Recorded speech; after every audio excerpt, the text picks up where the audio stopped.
मेरी तरफ से जानी टीवी देखने वाले सभी दोस्तों को अस्सलाम वालेकुम। दोस्तों, आज की इस वीडियो में मैं आप लोगों को सैर करवाने वाला हूं जमहूरिया बेलारूस की, जिसे अमूमी तौर पर बेलारूस के नाम से पुकारा जाता है। बेलारूस मशरकी यूरोप का एक ज़मींबंद मुल्क है। यह मुल्क यूरोप के ज़मींबंद ममालिक में रकबे के लिहाज से सबसे बड़ा मुल्क है। बेलारूस को मशरक की जानब से रूस, मगरब की जानब से पोलैंड, शुमाल की जानब से लिथुवेनिया और लिटोविया, जबकि जनूब की जानब से यूक्रेन ने घेरा हुआ है। बेलारूस अपने रकबे के लिहाज से अमरीकी रियासत कनसास के तकरीबन बराबर में ही आता है। आज की इस वीडियो में हम बेलारूस की सैर के साथ साथ आप लोगों को इस मुल्क के बारे में उन सभी दिलचस्प हकाइक से आगाह करेंगे जो यकीनन आप लोग आज से पहले नहीं जानते होंगे। लेकिन वीडियो का बाकायदा आगाज करने से पहले मेरी आप सभी नए आने वाले दोस्तों से गुजारिश है कि YouTube पर मौजूद हमारे चैनल जानी टीवी को सब्सक्राइब करते हुए साथ मौजूद घंटी की अलामत को लाजमी दबा दें, ताकि हर नई आने वाली वीडियो आप लोगों को जल्द से जल्द मौसूल हो सके। दोस्तों, बेलारूस का कुल रकबा 2,07,600 मरबा किलोमीटर है और ये मुल्क अपने रकबे के एतबार से दुनिया का 84वां बड़ा मुल्क है। एक रिपोर्ट के मुताबिक इस मुल्क की कुल आबादी 95,04,700 अफराद थी, जिसकी बुनियाद पर इस मुल्क को दुनिया में ज्यादा आबादी वाले ममालिक की फहरिस्त में 92वां नंबर दिया गया था। दोस्तों, बेलारूस की अगर हम तारीख की बात करें तो बेलारूस में इंसानी जिंदगी के आसार 5000 कबले मसीह के मिलते हैं। बेलारूस कदीम जमाने में कई कबाइल का मस्कन रह चुका है। तारीख में यूक्रेन और बेलारूस पर कायम होने वाली सल्तनतें तकरीबन एक जैसी हैं। 987 ईस्वी में इस खित्ते पर प्रिंसिपैलिटी ऑफ पोल्टस की बुनियाद रखी गई। यह डच लोगों की जानब से इस खित्ते पर कायम करदा पहली रियासत थी।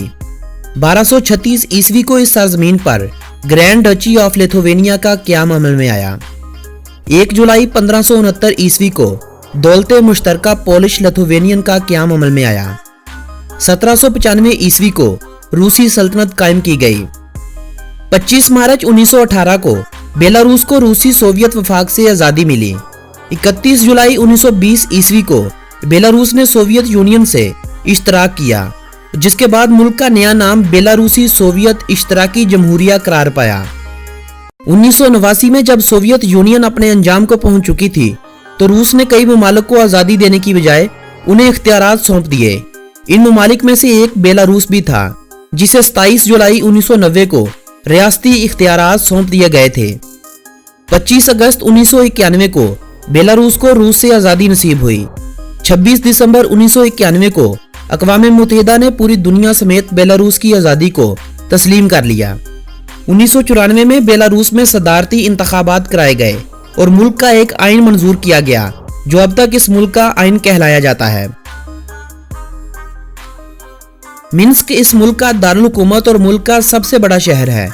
इस शहर का कुल रकबा 957 मरबा किलोमीटर है और आबादी तकरीबन 21 लाख अफराद है। आबादी के हवाले से भी ये शहर बेलारूस का सबसे बड़ा शहर होने का एजाज रखता है। इस शहर की बुनियाद 1067 ईस्वी में रखी गई थी। यह शहर कारोबारी लिहाज से बेलारूस की रीढ़ की हड्डी की हैसियत रखता है। बेलारूस का कॉलिंग कोड +375 और डोमेन नेम .by है। वक्त के लिहाज से बेलारूस पाकिस्तान से 2 घंटे पीछे है। बेलारूस पाकिस्तान से 4203 किलोमीटर की दूरी पर वाक़या है। पाकिस्तान से बेलारूस विजिट पर जाने से पहले बेलारूस की किसी ट्रैवल कंपनी से इनविटेशन लेटर हासिल करना होगा, जिसके बाद 6 माह की मियाद वाला पासपोर्ट, तस्वीर और वीजा फीस अदा करते हुए आप बेलारूस का वीजा इस्लामाबाद में मौजूद बेलारूस की एम्बेसी से हासिल कर सकते हैं। पाकिस्तान से बेलारूस जाने के लिए रिटर्न टिकट्स 50 से 60 हजार में बाआसानी मिल जाते हैं। होटल और खाना भी इतना महंगा नहीं है। तकरीबन 1 लाख से भी कम पैसों में बंदा अच्छी तरह से बेलारूस घूम सकता है। बेलारूस की करेंसी को बेलारूसी रबल कहा जाता है। इनका एक रबल पाकिस्तानी 57.76 रुपयों जबकि 33.42 इंडियन रुपयों के बराबर है। बेलारूस की खाम मुल्की पैदावार $53 बिलियन है और फीकस मजमूई आमदनी 5,745 अमेरिकी डॉलर है। बेलारूस की आबादी की अगर नस्ली ग्रोह की बात की जाए तो इस मुल्क में सबसे ज्यादा बेलारूसी लोग मुकीम हैं, जो मुल्की आबादी का 83.7% बनते हैं। दूसरे नंबर पर आने वाले रूसी हैं, जो आबादी का 8.3% बनते हैं, जबकि 3.1% पोलिश लोग, 1.7% यूक्राइनी और 3.2% दीगर ममालिक से हिजरत करके बेलारूस में बस जाने वाले लोग हैं। बेलारूस की आबादी के अगर मज़हब की बात की जाए तो मुल्क का सबसे बड़ा मजहब मसीहत है। मसीहत के फिरके ऑर्थोडॉक्स को इस मुल्क की 48.3% आबादी मानती है। 7.1% कैथोलिज्म को, 3.5% दीगर मज़हब की मानने वाली, जबकि 41.1% ऐसे लोग भी हैं जिनके अभी तक मज़हब की तस्दीक नहीं की जा सकी। इनमें से ऐसे लोग भी हैं जो किसी भी मजहब पर यकीन नहीं रखते और ऐसे भी हैं जिनकी तादाद को हुकूमत वाजे नहीं करना चाहती। बेलारूस ने 1994 से लेकर अब तक तमाम ओलंपिक्स के मुकाबलों में हिस्सा लिया है। बेलारूस के खिलाड़ी 1952 में जब सोवियत इश्तराक का हिस्सा थे तब से ओलंपिक्स में हिस्सा ले रहे हैं। ओलंपिक्स खेलों के हवाले से यह मुल्क अपना एक बड़ा नाम रखता है। बेलारूस ने कुल 57 मेडल अपने नाम कर रखे हैं। फुटबॉल बेलारूस की सबसे मकबूल खेल है। फुटबॉल के बाद हुकूमत सबसे ज्यादा पैसा आइस हॉकी पर खर्च कर रही है। आइस हॉकी अब मुल्क का दूसरा सबसे मकबूल खेल भी बन चुका है। दीगर खेलों में रग्बी, बॉक्सिंग, जिम्नास्टिक, वॉलीबॉल और गोल्फ शामिल हैं। बेलारूसी और रूसी ये दो जुबानें बेलारूस की सरकारी जुबानों का दर्जा रखती हैं। इन दो के अलावा दीगर सबसे ज्यादा इस्तेमाल होने वाली जुबान पोलिश है, फिर यूक्राइनी और फिर दीगर जुबानें आती हैं। रूसी जुबान को इस मुल्क की सबसे ज्यादा इस्तेमाल होने वाली जुबान करार दिया जाता है। मुल्क की तकरीबन 74% आबादी इस जुबान का इस्तेमाल करती है, जबकि सिर्फ 11% के करीब तादाद बेलारूसी बोलने वालों की है। दलदली कोयला इस मुल्क की मईशत को चलाने वाली एक अहम तरीन मादनियात में से है। तेल, गैस और पोटाश दीगर अहम तरीन मादनियात हैं। बेलारूस अपनी सनतकारी के हवाले से सोवियत यूनियन के दौर में ही बहुत तरक्की कर गया था। हाल ही में रिलीज होने वाली पंजाबी फिल्म बाई लारस से तो आप खूब वाकिफ होंगे। इंडिया में बाई लारस और दीगर ममालिक में बेलारस के नाम से जाना जाने वाला यह ट्रैक्टर दरअसल बेलारूस की मलकियत है और यह बेलारूस में ही तैयार करके दीगर ममालिक को फरोख्त किया जाता है। इसके अलावा बेलारूस के ट्रक और मोटरसाइकिल खासी अहमियत के हामिल हैं। ये ट्रैक्टर, ट्रक और मोटरसाइकिल्स सबसे ज्यादा रूस और यूक्रेन को बेचता है। दुनिया का सबसे बड़ा डंप ट्रक भी बेलारूस में ही तैयार होता है। 360 टन वजन उठाने वाले इस ट्रक के एक टायर की ऊंचाई तकरीबन 4 मीटर है। इस ब्लास्ट ट्रक की कीमत तकरीबन $1 करोड़ है, जो कि एक बहुत ज्यादा कीमत बनती है। ज़राअत के हवाले से ये मुल्क ज़राअत में जिद्दत लाने वाले ममालिक में शुमार किया जाता है, जहां पर फसलों का ज्यादा काम जदीद मशीनरी की मदद से किया जाता है। पाकिस्तान और बेलारूस के दरमियान ज़राअत के मौजू पर एक तकरीब बेलारूस के दारुल हुकूमत में जून के माह में होने वाली है। जौ, जई, गंदम और तलखा इस मुल्क की ज़राअत के हवाले से अहम तरीन पैदावार है। सियाहत का शोबा इस मुल्क में काफी तरक्की कर रहा है। पिछले 2-3 सालों में सियाहों की तादाद में गैर मामूली इजाफा हुआ है। हर साल आने वाले सियाहों की तादाद तकरीबन 16 लाख तक पहुंच चुकी है। सियाहत के शौकीन हजरात को इस बात का भी इल्म होना चाहिए कि जनवरी के माह में औसतन दर्जा हरारत -2 से -3 डिग्री सेंटीग्रेड होता है, जबकि जुलाई जो इस मुल्क में सबसे गर्म माह कहलाया जाता है, तब दर्जा हरारत 18 से 23 डिग्री सेंटीग्रेड तक चला जाता है। सैकड़ों की तादाद में दरिया इस मुल्क को सैराब करते हैं, जबकि इस मुल्क में मौजूद कुदरती झीलों और चश्मों की तादाद तकरीबन 11,000 के करीब है। सोवियत यूनियन के दौरे हुकूमत में बेलारूस सबसे ज्यादा शराय तालीम और सुलझे हुए लोगों का खित्ता कहलाया जाता था। आज भी बेलारूस में शराय तालीम 99.7% है और ये लोग आज भी रहन सहन और मेहमान की कदर करने वाले माने जाते हैं। अगर हम इस मुल्क के जराइम की बात करें तो सरकारी अदादो शुमार के मुताबिक 2015 में इस मुल्क में रिकॉर्ड किए गए जराइम की तादाद 96,982 थी। इन जराइम में सबसे ज्यादा रिपोर्ट्स चोरी की करवाई गई थी। दोस्तों, बेलारूस के बारे में अगर दिलचस्प हकाइक की बात की जाए तो बेलारूस का मतलब सफेद रूसी है। जिस तरह बेलारूसी लोग अपने मुल्क में आने वाले सियाहों की मदद और मेहमान नवाजी करते हैं, इससे 1000 गुना ज्यादा ये लोग अपने मुल्क को साफ रखने में अपना किरदार अदा करते हैं। बेलारूसी औरतें सुबह सुबह अपने घरों की सफाई के बाद गली मोहल्लों की सफाई में भी अपना किरदार अदा करती हैं। ये अमल अभी भी देही इलाकों में दोहराया जाता है, जबकि शहरी इलाकों की सफाई अब हुकूमत की जिम्मेदारी बन चुकी है। इनके गांव में घर छोटे छोटे और लकड़ी से बने होते हैं और इन पर रंग इस कदर खुशनुमा किए जाते हैं कि देखते ही आंखों को सुकून पहुंचता है। बेलारूसी लोग ब्रेड के बाद सबसे ज्यादा जो चीज खाते हैं वो आलू है। औसतन एक बेलारूसी साल भर में तकरीबन 180 किलोग्राम आलू खा जाता है, जो तकरीबन रोजाना के हिसाब से आधा किलो बनते हैं।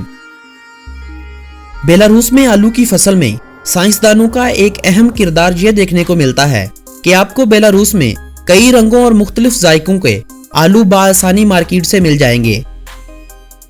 बेलारूस को लैंड ऑफ पोटैटो के नाम से भी पुकारा जाता है। ये लोग आलू की मदद से 300 से ज्यादा इकसाम की डिशें तैयार कर लेते हैं।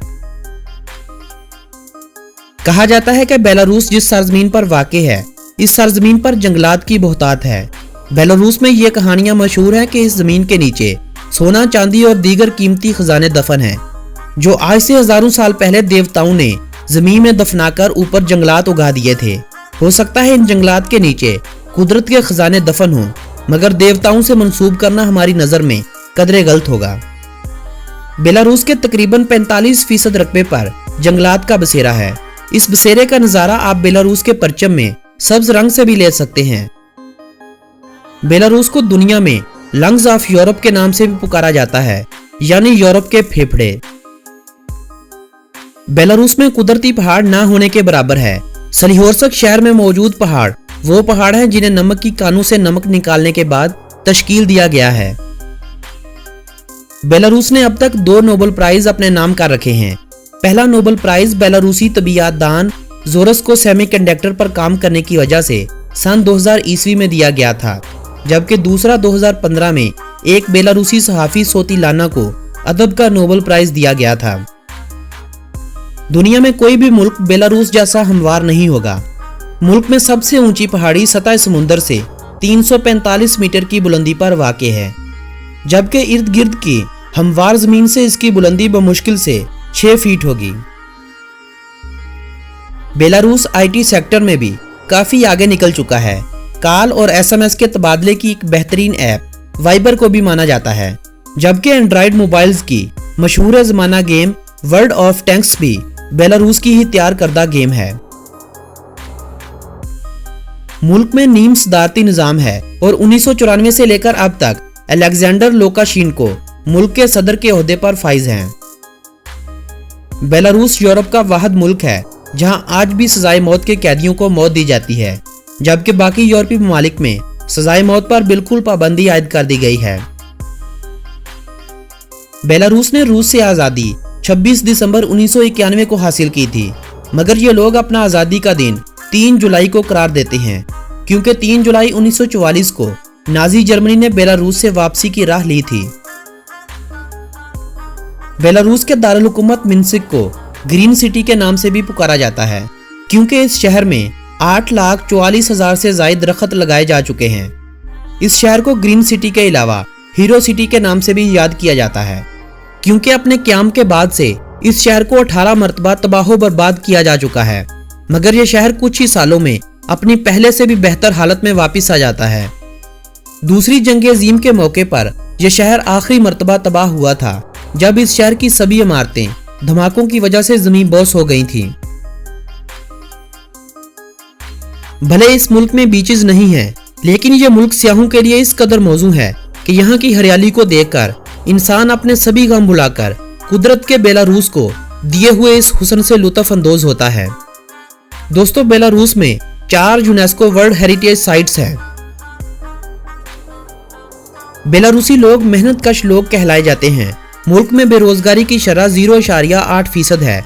बेलारूस हर साल अपनी आमदनी में से 6% बजट हेल्थ के लिए मुख्तिस करता है, ताकि शहरियों को सेहत की तमाम तर सहूलियात मुहैया की जा सके। बेलारूस में टैक्स की शरह 13% है। अफ्रीका, एशिया और यूरोप समेत अमेरिका के कई ममालिक में आपको भिखारी बहुत ज्यादा तादाद में नजर आएंगे, लेकिन बेलारूस में भिखारी आपको ढूंढने से भी शायद ना मिले।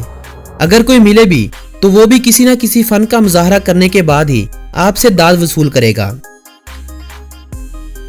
दोस्तों, बेलारूस के हर शहरी को 1.5 साल के लिए फौज में लाजमी तौर पर शमूलियत इख्तियार करना पड़ती है। अगर कोई यूनिवर्सिटी के बाद शमूलियत करता है तो इसे 1.5 साल की बजाय यह सर्विस 1 साल करना होती है। फौज में तमाम शहरियों को मुकम्मल फौजी ट्रेनिंग दी जाती है। इस ट्रेनिंग की बुनियादी वजह जंग के खतरे में हर इंसान का अपने मुल्क के लिए खड़े हो जाना है। दोस्तों, बेलारूस सोवियत यूनियन से आजादी पाने वाला वो वाहिद मुल्क है जिसने अपना परचम नहीं बदला था, बल्कि परचम में चंद एक तब्दीलियां जरूर की थी। बेलारूस की ट्रेनें और बसें अपने वक्त की पाबंदी का मुकम्मल ख्याल रखती हैं। यह मुल्क यूक्रेन और रूस से बजरिया रोड जुड़ा हुआ है। दोस्तों, ये थी बेलारूस के बारे में दिलचस्प मालूमात पर मबनी एक खूबसूरत सी वीडियो। अगर ये वीडियो आप लोगों की मालूमात में इजाफे की वजह बनी हो तो इस वीडियो को अपने अजीजों अहबाब के साथ व्हाट्सएप और फेसबुक वाल पर शेयर करते हुए अपनी पसंदीदगी का इजहार करें। मेरी हौसला अफजाई के लिए लाइक का बटन दबाना हरगिज न भूलें। अपनी नेक तमन्नाओं का इजहार बजरिया कमेंट कर दें। हम कोशिश करेंगे कि सभी दोस्तों के सवालात के जवाबात जल्द से जल्द दे दिए जाएं। मिलेंगे एक नई वीडियो के साथ, तब तक के लिए अपने इस दोस्त को दें इजाजत। अल्लाह निगहबान।